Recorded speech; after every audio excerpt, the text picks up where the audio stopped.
What's up mga tropa? Sashiburi desu ne. Long time no see. So, in this video, ipapakita ko lang naman sa inyo yung ginawa namin nung Sabado. Itong Sabado lang. May mga nagyaya na mga Nikajin na maglaro dito, kasama mga XCD. So, nasa 12 lang yata kami that time kasi may mga pasok yung iba namin mga kasamahan din dito. So, sabi ko, pwede rin ba ako sumali kahit na hindi ako marunong maglaro. Sabi nila, okay lang naman daw. Papawis lang naman din. Saka, alam nyo naman, hindi ako sanay hindi ako sanay na nandito lang sa loob ng apartment, no? So, green up ko na yung opportunity na makapaglaro. So, yung pinuntahan naming basketball court, pagmamayari yun ng eskwelahan. Tapos, ipapakita ko dito sa video na to kung paano yung sistema ng pagre-rent ng court. Yan. Tapos, pinuntahan namin basketball court, hindi ko alam yung exact place niya dito sa Japan, pero sabi ng mga senpai, biruan lang naman namin. Parang home court ng Shoku. Since yung basketball court doon is talagang gayang-gaya talaga sa mga anime. Hope you enjoyed this video. At yun lang.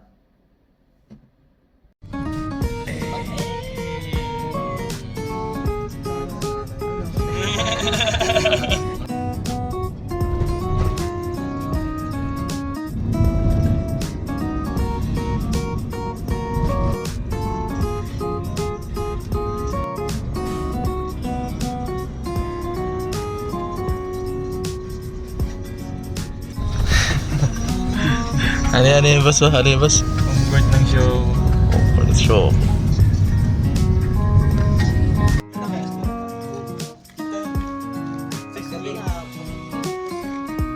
Mga pala yung mga malalakas na players ng XCD.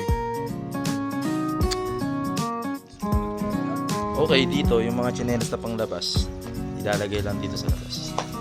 Then, dito na magsusuot ng sapatos sa loob. Dito kami sa home court ngayon na show. Yes, kung ano yung nakikita nyo sa anime, same lang din dito.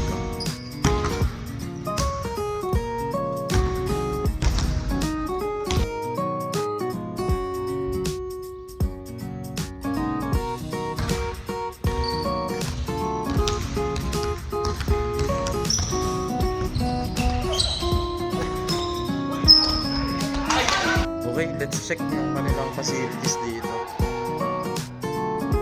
So, dyan yung entrance, no? Ayun, para sa nakikita natin sa mga animes. Yan yung lagayan ng mga sapatos. Dito, hinuhubad yung mga sapatos nila. Tapos may susuot ng slippers na para dito sa loob. Ayan, papunta sa entrance ng eskwelahan nila. So dito sa Japan, as long as pagmamayari ng eskwelahan yung basketball court dito, kahit sino pwedeng gumamit. Tapos yung tiwala ng mga tao dito sa munisipyo is grabe. Kasi makakapag-schedule ka lang makakuha ka ng schedule ng basketball ng court dito kapag pumunta ka sa munisipyo. Doon sa munisipyo, ibibigay sa iyo na apps para may check mo. Para ma-check mo kung saan yung available na court dito sa Japan. Stick lang, no? Para napaka-nostalgic ang datingan. Parang imaginein mo nandito banda sila, sino ba yun? Yung may gusto kay yung gusto ni Sakuragi. Tapos nandiyan yung mga Rukawa girls. Bossing! Kawai Lodi! Ito yung mga bonding moments ng mga Pinoy dito na kapag Yasumi. Sinabing Yasumi, rest day. Rest day, walang pasok. Yun lang yung fun fact about dito sa Japan. Paano yung sistema ng pagre-rent ng court dito. Okay, next naman natin i-check yung kanilang restroom.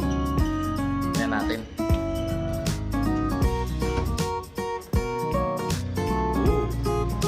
Pagkabukas mo ng pintuan, automatic bubukas yung ilaw.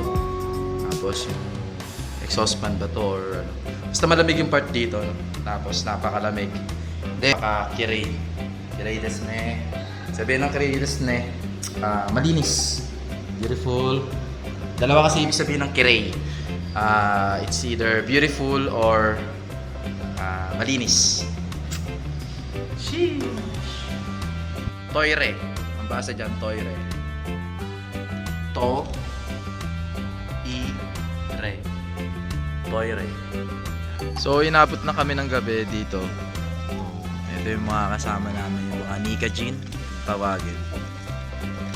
Sheesh. Sarap lang maglaro kasama ng mga kapwa Pinoy. Parang nasa Pinas ka pa rin. Makakita mo yung mga ganitong gatherings. Hindi ka rin malulungkot, hindi ka rin mabuburyo. Ayun, nakauwi na tayo. Dito na tayo sa apartment natin. At shoutout nga pala kay Boss Bry na naghahatid sa amin.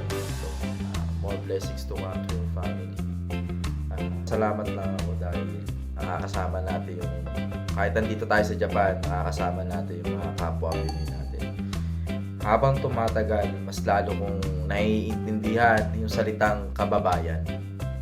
So, sinabi mong kababayan talaga. Iba na yung dating sa akin. Iba yung dating na salitang kababayan kapag nasa ibang bansa. Iba yung pakiramdam. Hindi ka ma-homesick. So, for me, mas gugustuhin kong maglalabas kesa nandito lang sa loob ng apartment. Kasi, ayun, ganun akong klaseng tao. Alam niyo naman yun. And, that's it. Thank you for watching. Ayun, magandang gabi sa inyo. Prof G. Peace out.